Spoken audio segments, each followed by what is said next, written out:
اعوذ باللہ من الشیطان الرجیم بسم اللہ الرحمن الرحیم والکاظمین الغیظ والعافین عن الناس واللہ یحب المحسنین صدقت یا رب العالمین ان اللہ وملائکتہ یصلون علی النبی یا ایہا الذین آمنوا صلوا علیہ وسلموا تسلیما۔ تمامی احباب مل کے پڑھ لیں بلغ العلا بکمالہ۔ اللہ رب العزت جل جلالہ و اعظم شانہ و اتم برہانہ کا بے پناہ احسان کہ اس نے ہم سب کو مل بیٹھ کر دین سمجھنے کی توفیق عطا فرمائی۔ اللہ تعالی ہم سبھی کا مل بیٹھنا، سمجھنا، سمجھانا اپنی بلند اور پاک بارگاہ میں قبول و منظور فرمائے۔ قرآن مجید کے چند الفاظ آپ کے سامنے تلاوت کیے ہیں۔ اللہ تعالیٰ نے ایمان والوں کی دو نشانیوں کو اس آیت میں ذکر کیا ہے جو میں نے تلاوت کی۔ ایک نشانی اللہ رب العزت نے یہ بیان فرمائی کہ جو ایمان والا ہوتا ہے والکاظمین الغیظ، وہ غصے کو پی جاتا ہے۔ دوسری نشانی والعافین عن الناس، اور وہ لوگوں کو معاف بھی کر دیتا ہے۔ جب بندہ یہ دو کام کر لیتا ہے تو اللہ تعالیٰ اس کو انعام کیا دیتا ہے؟ واللہ یحب المحسنین، اللہ تعالیٰ اپنے اس بندے سے پیار کرنا شروع کر دیتا ہے۔ بندے نے بندے کو معاف کیا، بندے نے بندے پہ جو غصہ تھا اس کو پی لیا، صلہ یہ ملا کہ ہمارا رب اس سے پیار کرنا شروع کر دیتا ہے۔ نبی پاک صلی اللہ علیہ وآلہ وسلم نے ارشاد فرمایا، سیدنا ابو ہریرہ اس حدیث کو روایت کرتے ہیں، نبی پاک صلی اللہ علیہ وسلم نے فرمایا کہ حضرت موسیٰ علیہ السلام نے کوہ طور پر جا کر اللہ رب العزت کی بارگاہ میں عرض کی، مالک و مولا، تو سب سے زیادہ کس بندے کو پسند کرتا ہے؟ ہم سے کوئی پوچھے تو ہم کسی ایک بندے کا نام لیں گے جس سے ہمارا دل ہی لگاؤ ہوگا۔ آپ تصور کریں، خالق کائنات اللہ رب العزت کس بندے کو پسند کرتا ہے؟ جس نے بندوں کو بنایا اس کی پسند دیکھیں کیا ہے۔ اللہ رب العزت نے فرمایا، موسیٰ میں سب سے زیادہ اس بندے سے پیار کرتا ہوں جس کے پاس انتقام لینے کی قدرت بھی ہو، اس کے باوجود وہ بندے کو معاف کر دے تو تیرا رب اس سے بڑا ہی پیار کرتا ہے، کہ اس کے پاس طاقت تھی۔ ایک ہوتا ہے صبر، ایک ہوتی ہے برداشت، دونوں میں بڑا فرق ہے۔ اللہ تعالیٰ نے قرآن مجید میں یہ فرمایا ہے کہ ان اللہ مع الصابرین، اللہ صبر والوں کے ساتھ ہے۔ یہاں پہ برداشت کا تذکرہ نہیں ہے، اللہ صبر والوں کے ساتھ ہے۔ صبر اور برداشت میں فرق ہوتا ہے۔ صبر یہ ہوتا ہے کہ بندے کے پاس طاقت بھی ہے انتقام لینے کی، اس کے باوجود اس نے اس اذیت پر خاموشی اختیار کر لی، اس کو معاف کر دیا، اس موضوع کو چھوڑ دیا۔ یہ ہوتا ہے صبر، کہ بندے کے پاس طاقت بھی تھی، وہ انتقامی کاروائی کر بھی سکتا تھا، لیکن اس کے باوجود اس نے بدلہ نہیں لیا اور اس موضوع کو چھوڑ دیا۔ یہ ہے صبر۔ برداشت یہ ہوتی ہے کہ بندے کے پاس طاقت ہی نہیں ہے، بیچارہ برداشت نہ کرے تو کیا کرے۔ ہم لوگوں کو برداشت کر رہے ہیں، صبر نہیں کر رہے، اور اللہ تعالیٰ صبر کرنے والوں کے ساتھ ہے۔ یہاں برداشت کا تذکرہ نہیں کیا گیا۔ تو جس کے پاس طاقت بھی ہو، انتقامی کاروائی پر قدرت بھی رکھتا ہو، اس کے باوجود وہ اس اذیت پر خاموشی اختیار کر لے۔ اور ہم خاموشی بھلا کیسے اختیار کرتے ہیں؟ ہم سے کوئی پوچھے نا کہ وہ کیا بناتا ہوں، بھلا کیا کہتے ہیں؟ یار میں نے اللہ پہ چھوڑ دیا۔ جو لوگ اللہ پر چھوڑ دیتے ہیں نا، وہ دوبارہ کبھی اس بات کا تذکرہ نہیں کرتے۔ اور ہم کیا کرتے ہیں؟ جب جب موقع ملے پوری تفصیل پہلے بیان کرتے ہیں، سارے ظلم دوسروں کو سناتے ہیں، اپنا آپ رونا روتے ہیں، اور آخر پہ جا کے بھلا کیا کہتے ہیں؟ میں نے اللہ پہ چھوڑ دیا۔ جو اللہ پر چھوڑ دیتا ہے پھر دوبارہ اس پہ کلام نہیں کرتا۔ یہ انسانی فطرت ہے۔ انسان نہ ایک چیز کے لیے ایک طویل عرصے تک دعا مانگتا ہے، رو رو کے گر گڑا کر دعا مانگتا ہے، ایک طویل عرصے تک مانگتا رہتا ہے۔ ہوتا یوں ہے کہ ایک طویل عرصے کے بعد اس کو سمجھ آ جاتی ہے کہ یہ چیز میرے لیے بہتر نہیں ہے۔ اب وہ ایک طویل عرصہ خود کو اذیت میں رکھنے کے بعد آخر میں بھلا کا کہتا ہے، میں نے یہ معاملہ اللہ پہ چھوڑ دیا۔ تو میرے بھائی یہ معاملہ پہلے اللہ پہ چھوڑ دیتے کہ اگر اس کے نزدیک بہتر ہوتا تو میں پہلے عطا کر دیتا۔ تو اگر انسان صرف توکل سیکھ لے، صرف توکل بھلا کیا ہوتا ہے؟ سادے لفظوں میں توکل یہ ہے کہ بندہ اللہ کے فیصلوں سے راضی ہو جائے۔ آپ تصور کریں، آج بندہ بھلا کا کہتا ہے میں بڑا کچھ کیتا لیکن انہوں سمجھ نہیں آتی، یار ایک بات کو پلے باندھ لو، جو بندہ اپنے رب سے راضی نہیں ہے نا، وہ زندگی میں کبھی کسی بندے سے راضی ہو ہی نہیں سکتا۔ رب نے کتنی نعمتیں نوازی، سب سے بڑی نعمت اس کی چلتی ہوئی سانسیں ہیں، اس کی آنکھوں میں دیکھنے کی بینائی ہے، سننے کی سماعت موجود ہے، چکھنے کا ذائقہ موجود ہے، بولنے کے لیے قوت گویائی موجود ہے۔ اس کا سر سے لے کے پاؤں تک ایک ایک عضو اس کے لیے اللہ کی نعمت ہے۔ اتنی نعمتیں ہونے کے باوجود اپنے گھر میں داخل ہوں تو ایک ایک چیز ہمارے گھر میں جو موجود ہے وہ اللہ کی نعمت ہے۔ بہت سارے گھرانے ان نعمتوں سے محروم ہیں جو ہمارے گھروں میں موجود ہے۔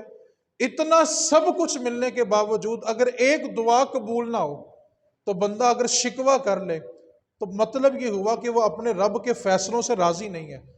توکل کا بنیادی مطلب یہ ہے کہ جو بندہ اپنے رب کے فیصلوں سے راضی ہو جائے کہ جو میرا رب میرے لیے کرے گا وہی بہتر ہوگا۔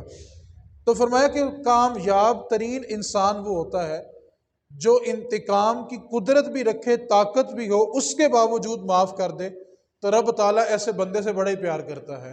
نبی پاک صلی اللہ علیہ وسلم نے ارشاد فرمایا، جس انسان سے نرمی چھین لی جائے اور اس کی طبیعت میں صرف سختی رہ جائے، وہ ہر کسی سے سختی بولے، جس سے نرمی چھین لی گئی گویا اللہ تعالیٰ نے اس سے ہر قسم کی بلائی کو چھین لیا ہے۔ صرف نرمی چھن جانے سے۔ آپ اس جملے پہ، اس آیت پہ توجہ کریں، فَبِمَا رَحْمَةٍ مِّنَ اللَّهِ لِنْتَ لَهُمْ وَلَوْ كُنْتَ فَضًّا غَلِيظَ الْقَلْبِ لَانفَضُّوا مِنْ حَوْلِكَ۔ آپ ان الفاظ پہ، ترجمے پہ غور کریں۔ نبی پاک صلی اللہ علیہ وسلم کو اللہ رب العزت نے مخاطب کیا اور کیا فرمایا؟ فَبِمَا رَحْمَةٍ مِّنَ اللَّهِ لِنْتَ لَهُمْ، اے محبوب یہ اللہ کی رحمت ہے آپ پہ کہ اللہ نے آپ کی زبان پہ نرمی رکھی ہے۔ آگے جملہ سنیں، وَلَوْ كُنْتَ فَضًّا غَلِيظَ الْقَلْبِ لَانفَضُّوا مِنْ حَوْلِكَ، اے محبوب اگر آپ کا دل یا آپ کی زبان سخت ہوتی تو آپ کے گرد صحابہ کا ہجوم نہ ہوتا۔ یہ صحابہ آپ کے ارد گرد شمع کے پروانے بنے ہی اس لیے ہوئے ہیں کہ رب کریم نے آپ کے دل کو اور زبان کو نرم پیدا فرمایا ہے۔ تو جو انسان کسی کے دل میں جگہ بنانا چاہے، بہترین کلیہ ہے۔ ایک فلاسفہ تھا، اس نے ایک جملے میں بات کی، اس نے کہا انسان زبان کے ذریعے کسی کے دل میں اترتا ہے اور زبان کے ذریعے کسی کے دل سے اترتا ہے۔ یہ دل میں اتارتی بھی زبان ہے، دل سے اتارتی بھی زبان ہے۔ اس لیے انسان بہترین وہی ہے، والکاظمین الغیظ، جو غصے کو پی جائے، والعافین عن الناس، اور لوگوں کو معاف کر دے۔ آپ چند لمحوں کے لیے میں نے صرف 4 حدیثیں آپ کے سامنے رکھنی ہے۔ جس قدر مظالم رسول کریم صلی اللہ علیہ وسلم پر ڈھائے گئے، آپ صرف ان ظلموں کی داستان سن لیں، اس کے بعد آپ توقع کریں کہ انسان کسی کو معاف کر دے، ایسا نہیں ہو سکتا۔ لیکن رسول کریم صلی اللہ علیہ وسلم نے اپنے جانی دشمنوں کو بھی معاف کیا۔ آپ تصور کریں، پہلی حدیث پاک، نبی پاک صلی اللہ علیہ وسلم کی بارگاہ میں ایک شخص آیا جس کا نام تھا زید بن سعنہ۔ یہ یہودیوں کا بہت بڑا عالم تھا، بعد میں یہ کلمہ پڑھ کے صحابی بن گئے۔ یہ کہتے ہیں کہ میں نے نبی پاک صلی اللہ علیہ وسلم میں نبوت کی ساری نشانیاں دیکھ لی ہوئی تھی، صرف 2 نشانیاں دیکھنے کا انتظار تھا کہ جس دن وہ 2 نشانیاں مل گئی میں ان کا کلمہ پڑھ لوں گا۔ وہ نشانیاں کیا تھی کہ اللہ رب العزت نے تورات میں یہ حکم دیا ہے کہ نبی آخر الزماں کی یہ ایک نشانی یہ بھی ہوگی کہ بندے اس پر جتنی سختی کریں گے وہ محبوب اتنی نرم گفتگو کرے گا۔ کہتے ہیں یہ ایک نشانی باقی تھی کہ کسی دن یہ پوری ہو تو میں نبی پاک کا کلمہ پڑھ لوں۔ کہتے ہیں ایک دن اتفاق ایسا ہوا کہ وہ نشانی مجھے پورا کرنے کا موقع مل گیا۔ کہتے ہیں کہ میں رسول کریم صلی اللہ علیہ وسلم کی بارگاہ میں تھا کہ ایک شخص نبی پاک کی بارگاہ میں حاضر ہوا، آ کر عرض کرنے لگا، یا رسول اللہ صلی اللہ علیہ وسلم، میں فلاں قبیلے سے آیا ہوں، فلاں گاؤں سے آیا ہوں، اور وہاں پر بہت سارے لوگ کلمہ پڑھ کے مسلمان ہو چکے ہیں، لیکن اچانک ہمارے علاقے میں قحط سالی پڑ گئی ہے اور زمین نے اناج اگانا کم کر دیا ہے اور لوگ فقر و فاقہ سے مرنا شروع ہو گئے ہیں، اور اگر فی الفور ان کے لیے امداد نہ بھیجی گئی، خوراک نہ بھیجی گئی، تو اس بات کا خدشہ لاحق ہو گیا ہے کہیں لوگ اسلام چھوڑ کر دوبارہ کفر میں نہ چلے جائیں۔ تو لہذا جتنا بندوبست ہو سکتا ہے فوری طور پہ خوراک کا بندوبست کیا جائے تاکہ وہ لوگ اسلام سے جڑے رہیں۔ اب جس وقت اس بندے نے نبی پاک صلی اللہ علیہ وسلم سے سوال کیا، اس وقت نبی پاک صلی اللہ علیہ وسلم کے گھر میں دینے کے لیے کچھ نہیں تھا۔ اب زید بن ثنا کہتے ہیں مجھے موقع مل گیا کہ میں آزماؤں کہ وہ نبوت کی نشانی پوری ہوتی ہے کہ نہیں ہوتی۔ کہتا ہے میں نے رسول کریم صلی اللہ علیہ وسلم کی بارگاہ میں عرض کی، میں آپ کو 200 کلو کھجور ادار دیتا ہوں اور فلاں دن آپ نے قیمت مجھے دینی ہوگی۔ اگر آپ اس سودے پہ راضی ہیں تو جو بندہ اناج لینے آیا ہے، کھجوریں اس کو میں دے دیتا ہوں، آپ ضامن بن جائیں، اور اس دن آپ نے میرا قرض مجھے لٹانا ہے۔ اب موقع تھا، مجبوری بھی تھی، نبی پاک صلی اللہ علیہ وسلم نے اس سودے کو قبول کیا اور کہا ٹھیک ہے 200 کلو کھجوریں اس کو دے دو اور فلاں دن یہ قرض میں ادا کر دوں گا۔ اب نبی پاک صلی اللہ علیہ وآلہ وسلم کے حکم پر زید بن ثنا نے 200 کلو کھجوریں اس شخص کو دے دی، وہ شخص لے کر چلا گیا اور اپنے علاقے میں جا کر اس کو بانٹ دیا۔ اب جو دن مقرر ہوا تھا قرض وصول کرنے کا، 2 دن پہلے زید بن ثنا آ گیا اور کہنے لگا میرا قرض واپس کریں، کیونکہ یہ تو نبوت کی نشانی ڈھونڈ رہا تھا کہ جتنی سختی کرو اتنی نرمی کرتے ہیں، اور اس کی سختی کا عالم یہ تھا کہ نبی پاک صلی اللہ علیہ وسلم اپنے کندھوں پہ چادر اوڑھ کر بیٹھے ہوئے تھے، اس نے آ کر رسول کریم کی چادر اتنی سختی سے کھینچی کہ حضور کی کملی مبارک زمین پہ گر گئی۔ جناب عمر کھڑے ہوئے اور انتقام لینا چاہا، رسول کریم نے فرمایا کہ نہیں عمر، تمہیں تو چاہیے تھا کہ مجھ سے بات کرتے کہ اس کا قرض کیسے ادا کرنا ہے، تم نے اس کے ساتھ سختی سے پیش نہیں آنا۔ اب جناب عمر فاروق رضی اللہ تعالی عنہ کو نبی پاک صلی اللہ علیہ وسلم نے حکم دیا کہ اس کو 200 کلو کھجوریں بھی دے دو اور 20 کلو کھجوریں اس کو بطور انعام میری طرف سے دے دینا۔ جب اس نے یہ اعلان سنا جناب عمر کے ساتھ چلا گیا، جب جناب عمر نے ساری کھجوریں تول کے اس کے سپرد کی، کہتا اس کو یہیں پہ رکھو، دوبارہ آؤ نبی پاک کی بارگاہ میں۔ دوبارہ آیا تو پوچھا کہ اس کو قرض ادا نہیں کیا؟ کہا حضور کر دیا لیکن آپ سے ملنا چاہتا تھا۔ زید بن ثنا آئے اور کہنے لگے اے اللہ کے رسول، آپ سے قرضہ لینا مقصد نہیں تھا، بلکہ نبوت کی ایک نشانی باقی رہتی تھی کہ جو اللہ نے تورات میں ذکر کی تھی کہ اس محبوب پہ جتنی سختی کرو گے وہ محبوب اتنی نرمی سے پیش آئے گا۔ قرضہ بعد میں وصول کروں گا، پہلے ہاتھ بڑھا کے کلمہ تو پڑھا دینا۔ تو فرمایا کہ انتقام پر قدرت ہونے کے باوجود صحابہ کو اشارہ کرتے تو کیا نہیں ہو سکتا تھا، لیکن رسول کریم صلی اللہ علیہ وسلم کی حکمت عملی دیکھیں یار، جس قدر مظالم حضور پر ڈائے گئے، آپ تصور کریں ایک شخص تھا حبار بن اسود، اس شخص نے جتنی اذیت رسول کریم کو دی ہے نا، آپ صرف لفظوں پہ غور کریں، جو بیٹیوں والے ہیں وہ اس بات کو جلدی سمجھ جائیں گے۔ بیٹی کو اگر دماد تنگ کرتا ہو تو ساری زندگی اس کی عزت دوبارہ دل میں نہیں بنتی، صرف وہ سختی سے بیٹی کو بلا بھی لینا تو بندہ کہتا ہے کہ نہیں یار میں نے بڑے نازوں سے بڑے لاڈوں سے اس کو پالا تھا اور اتنے سخت رویے کے ساتھ میری بیٹی سے خطاب کیا، تو انسان دوبارہ اپنے دل میں اس کی عزت بنانے کے لیے بھی روادار نہیں ہوتا۔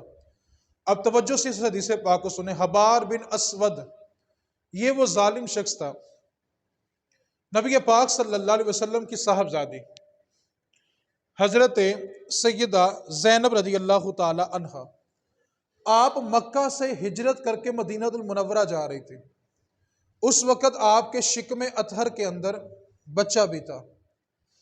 اب حبار بن اسود کو یہ معلوم ہوا کہ رسول کریم صلی اللہ علیہ وسلم کی صاحبزادی مکہ چھوڑ کے مدینے کی طرف جا رہی ہیں اور اونٹنی کے اوپر سوار ہو کے جا رہی ہیں۔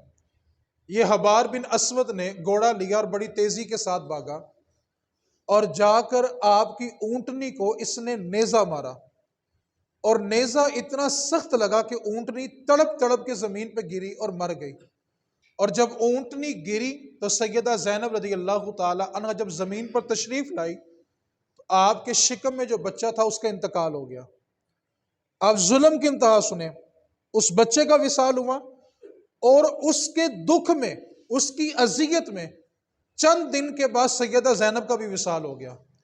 اب حضور کی صاحبزادی بیٹی کا بھی وصال ہو گیا، نواسے کا بھی وصال ہو گیا، اور قتل کرنے والا حبار بن اسود اس قدر ظلم ڈایا۔ لیکن جس وقت رسول کریم صلی اللہ علیہ وسلم مکے کو فتح کرتے ہیں اور آپ بڑی شان و شوکت کے ساتھ مکے میں داخل ہوتے ہیں، اور رسول کریم صلی اللہ علیہ وسلم نے اعلان کیا آج جو معافی مانگے گا اس کو معافی ملے گی، اور جو لڑنا چاہتا ہے وہ مقابلے کے لیے تیار ہو جائے۔ اب رسول کریم صلی اللہ علیہ وسلم نے اس قدر معافی کا اعلان کیا کہ بڑے بڑے دشمن آتے گئے اور معافی مانگتے گئے، کلمہ پڑھتے گئے، اور وہ اسلام میں داخل ہوتے گئے۔ یہ جو حبار بن اسود تھا، جس کی وجہ سے نبی پاک صلی اللہ علیہ وسلم کے نواسے کا وصال ہوا، آپ کی صاحبزادی کا وصال ہوا، رات کا وقت ہوا، جب لوگ اپنے گھروں کو چلے گئے، اس نے اپنا چہرہ چھپایا، سارا چہرہ چھپا کر رات کے اندھیرے میں رسول کریم صلی اللہ علیہ وسلم کی بارگاہ میں آیا، اور چہرہ میں صرف اس کی آنکھیں نظر آ رہی ہیں، باقی سارا چہرہ ڈھانپا ہوا ہے۔ آ کر کہنے لگا، محمد صلی اللہ علیہ وسلم، آپ نے صبح اعلان کیا تھا کہ جو معافی مانگنا چاہے اس کو معاف کر دیا جائے گا، اور جو لڑنا چاہے وہ مقابلے کے لیے تیار ہو جائے۔ لیکن میں یہ پوچھنے آیا ہوں کہ آپ کا ایک دشمن ہے جس نے آپ کو بڑی اذیت دی ہوئی ہے، وہ بڑا دشمن ہے، وہ آپ سے ملنا چاہتا ہے، آپ سے معافی مانگنا چاہتا ہے، اگر وہ آ کر معافی مانگے تو آپ اس کو بھی معاف کریں گے؟ حالانکہ بیٹھا خود سامنے ہوا ہے۔ کہنے لگا بہت بڑا دشمن ہے، اس نے بڑی اذیت دی ہے آپ کو، اگر وہ آ کے آپ سے معافی مانگنا چاہے تو کیا اس کو معاف کر دیں گے؟ جب اس نے 3 مرتبہ یہ جملہ دہرایا نا کہ دشمن ہے، ملنا چاہتا ہے، معافی مانگنا چاہتا ہے، اذیت بڑی دی ہوئی ہے، تو کیا آپ اس کو معاف کریں گے؟ رسول کریم صلی اللہ علیہ وسلم کے چشمان سے آنسو بہنے لگے۔ فرمایا، حبار، بیٹیاں بولا تو نہیں کرتی، ہاتھ بڑھا کے کلمہ پڑھ، رب تیرے سارے گناہوں کی معاف فرما دے گا۔ یار اس قدر کریم محبوب دے دیا اللہ نے اپنا کہ بیٹی کا قاتل ہو، نواسے کا قاتل ہو۔ آج ذرا سی بات پر ہم بولا کیا کہتے ہیں، میں نو معاف نہیں کرنا۔ سوچو تو صحیح یار، محبوب پر کس قدر ظالم، کس قدر ظلم ہوئے۔ آپ حضرت حمزہ جو حضور کے بڑے لاڈلے چچا تھے، آپ کو قتل کرنے والا وحشی، اور ہندہ ابو لہب کی بیوی جو تھی، جس نے آپ کو شہید کروایا تھا، اور صرف شہید نہیں کروایا تھا، جناب امیر حمزہ کی لاش کا مسلح کیا گیا تھا۔ مسلح کہتے ہیں کسی لاش کی آنکھوں کو نکال دینا، ناک کاٹ دینا، ہونٹوں کو کاٹ دینا، کان کاٹ دینا، اور صرف یہاں تک نہیں، آپ کا سینہ چاک کر کے آپ کا دل بھی نکالا گیا، آپ کے گردے نکال کے ہندہ نے اپنے دانتوں سے چبائے تھے۔ یہ ہندہ جب فتح مکہ ہوا، نبی پاک صلی اللہ علیہ وسلم کی بارگاہ میں آئی، اور جب یہ اعلان سنا کہ آج جو معافی مانگے گا اس کو انعام ملے گا، اور انعام کیا ہے کہ اللہ کا رسول اس کو معاف کر دے گا، ہندہ کہنے لگی، اللہ کی قسم، کائنات میں میرے نزدیک سب سے بدترین گھر رسول کریم آپ کا تھا، لیکن آج آپ نے جو اخلاق کریمانہ ہمارے سامنے رکھا ہے، میں قسم کھا کے کہتی ہوں کائنات میں سب سے حسین چہرہ ہی مصطفیٰ کا چہرہ ہے۔ یار اس قدر بڑے ظالم ہوں، اس قدر بڑے ظلم برداشت کیے ہوں، لیکن رسول کریم صلی اللہ علیہ وسلم نے انتقام کی قدرت بھی تھی۔ قدرت کیا تھی؟ مکہ فتح کر لیا تھا، ساری فوج آپ کے ساتھ تھی، لوگوں نے ہتھیار ڈال دیے تھے، لیکن اس کے باوجود رسول کریم کے دربار میں جو آیا معافی مانگی۔ آپ طائف کا سفر اٹھا کے دیکھیں، طائف کے اندر طائف کے اوباش بچوں نے اتنے مظالم ڈائے تھے کہ رسول کریم صلی اللہ علیہ وسلم نے جب پانی کا پیالہ طلب کیا، اور حضور جب پانی پینے لگے، ابھی پیالہ ہونٹوں کے قریب ہی کیا تھا کہ پانی پینے سے پہلے سارا پانی حضور کے خون سے رنگین ہو گیا تھا۔ حضور کے سر انور سے اس قدر خون بہہ رہا تھا کہ اوباش بتوں نے پتھر مار مار کے حضور کا سر مبارک زخمی کر دیا تھا، اور حضور کا خون پیالے میں جمع ہو رہا تھا۔ اور حضور نے طائف کے دن جو نالین پہنے ہوئے تھے نا، جیسے شوز ٹائپ نالین ہوتے ہیں، وہ سارے کے سارے نالین خون سے بھرے ہوئے تھے، اور حضور سے چلنا مشکل ہو گیا تھا۔ طائف کے اوباش بچے آپ کے بغلوں میں ہاتھ دے کے نعوذ باللہ آپ کو گھسیٹنے کا ارادہ کرنے لگے، جبریل حاضر ہوئے، عرض کرنے لگے اللہ کے محبوب صرف ایک اشارہ کریں، یہ دو پہاڑ ہیں، اس طرح آپس میں ملاؤں گا کہ پوری بستی کا نام و نشان نہیں بچے گا۔ لیکن میرے محبوب نے کیا کہا؟ اللہم اہدی قوم لا یعلمون، اے اللہ اس قوم کو ہدایت دے، یہ جانتے نہیں کہ میں کون ہوں۔ اس قدر ہم ظلم کے باوجود بھی کیا کہا کہ اللہ اس قوم کو ہدایت دے دے۔ موسیٰ علیہ السلام اعلان نبوت فرمانے سے پہلے شعیب علیہ السلام کی بکریاں چرایا کرتے تھے۔ شعیب علیہ السلام اللہ کے نبی بھی ہیں، موسیٰ علیہ السلام کے سسر بھی ہیں۔ ایک دن آپ بکریاں چرا رہے تھے، بکریاں چراتے چراتے ایک بکری جو تھی وہ ریوڑ سے جدا ہوئی اور جنگل کی طرف بھاگ گئی۔ موسیٰ علیہ السلام اس کے پیچھے اتنا بھاگے، اتنا چلے کہ آپ کے پاؤں مبارک سوج گئے، سوزش پیدا ہو گئی۔ جب بکری تھک ہار کر کھڑی ہو گئی، آپ تصور کریں جانور انسان کو تھکائے تو چھڑی مارنے کے بغیر گزارا تو نہیں نہ ہوتا۔ موسیٰ علیہ السلام نے جب دیکھا کہ بکری تھک کے اب کھڑی ہو گئی ہے، آپ اللہ کے نبی کا کریمانہ اخلاق دیکھیں، جا کر سب سے پہلے اس کی پشت سے مٹی کو جاڑا اور پھر اس کی پشت پہ بوسہ دیا اور جملے سنے۔ موسیٰ علیہ السلام فرمانے لگے مجھے اپنی پرواہ تو نہیں، تو اپنے آپ کو کیوں تھکا رہی تھی؟ میری تو خیر تھی، تو نے اپنے آپ کو اذیت کیوں دی؟ اللہ تعالیٰ نے فوراً جبریل امین کو فرشتوں کی جماعت دے کر بھیجا اور کہا جا کر موسیٰ علیہ السلام سے کہو کہ آپ نے آج وہ اخلاق دکھایا ہے کہ اللہ رب العزت فرما رہا ہے کہ آپ ابھی ابھی اعلان نبوت فرمائیں، کہ آپ اللہ کے نبی ہیں اور موسیٰ ہیں اور کلیم اللہ ہیں، آپ ابھی اعلان نبوت کریں۔ یار کتنا کچھ ہمارے انبیاء نے برداشت کیا۔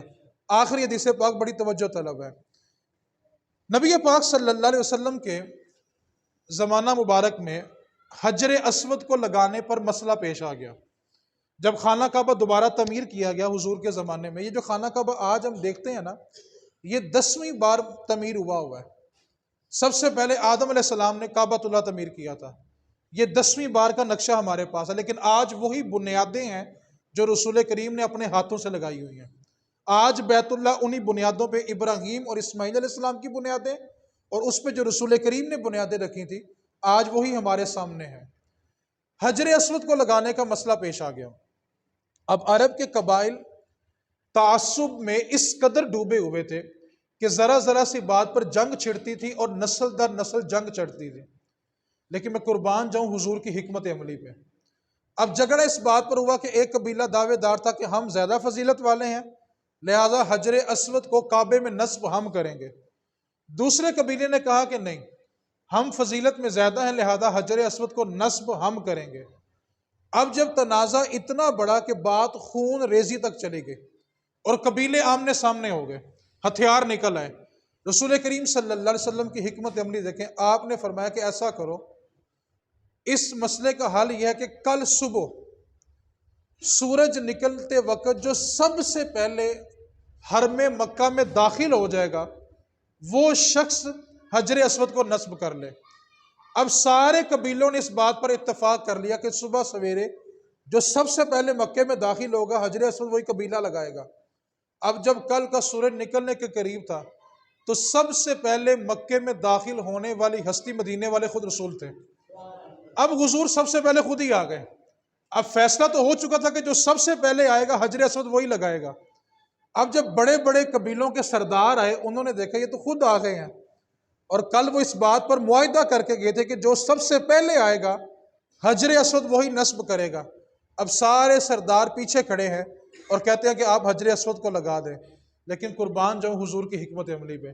میرے نبی پاک صلی اللہ علیہ وسلم نے فرمایا کہ نہیں، ایک بڑی ساری چادر لائی جائے۔ بڑی چادر لائی گئی، حضور نے حجر اسود اس کے درمیان میں رکھا اور کہا سارے قبیلوں کے سردار آگے آؤ، ایک ایک کونا پکڑو، سارے مل کے حجر اسود لگاتے ہیں۔ تو حضور نے رشتوں کو، قبیلوں کو، علاقائی سطح پہ سب کو جوڑا ہے۔ آج ہم ذرا ذرا سی بات پر اپنے سگے بھائی کو معاف کرنے کے لیے تیار نہیں ہے۔ میری گفتگو کی آخری حدیث پاک ہے، اور اگر آپ نے اس حدیث کو سمجھ لیا تو خطبہ جمعے کا مقصد آپ کو سمجھ آ جائے گا۔ آج یہ سورج ہے نا، سورج یہ ہم سے کروڑوں میل دور ہے، کروڑوں میل دور ہے، اور یہ سورج کی پشت زمین کی طرف ہے، سورج کا چہرہ نہیں ہے، سورج کا چہرہ آسمانوں کی طرف ہے۔ اب سورج جب اپنی آب و تاب کے ساتھ چمکتا ہے، گرمی پھینکتا ہے، تو کوئی بھی انسان بغیر جوتے کے زمین پہ کھڑا نہیں ہو سکتا۔ سورج کروڑوں میل دور، سورج کا رخ انسانوں کی طرف نہیں ہے بلکہ آسمانوں کی طرف ہے، اور زمین کنکریٹ کی ہے، تانبے کی نہیں ہے، لوہے کی نہیں ہے۔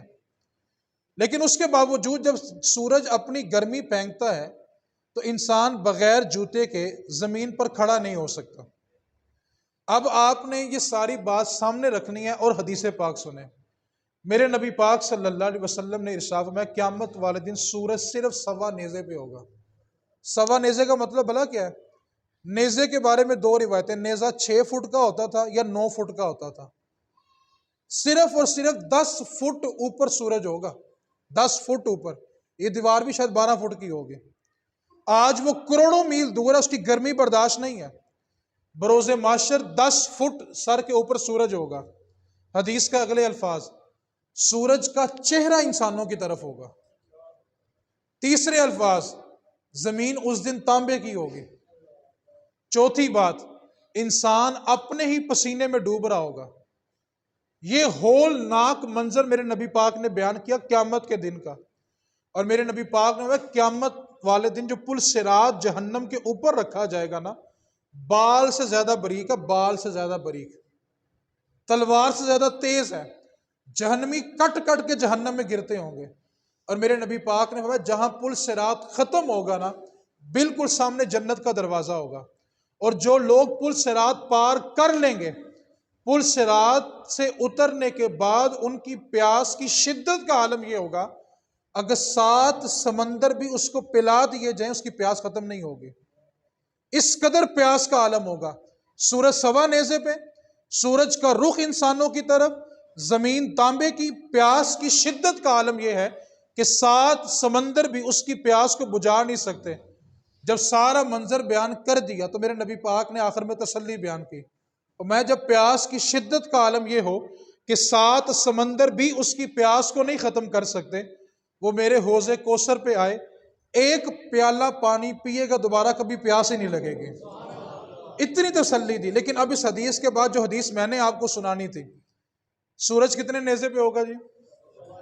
سورج کا رخ، زمین کون سی ہوگی؟ پیاس کی شدت کا عالم کیا ہوگا کہ 7 سمندر بھی پیاس ہے۔ اب نبی پاک کا فرمان سنیں۔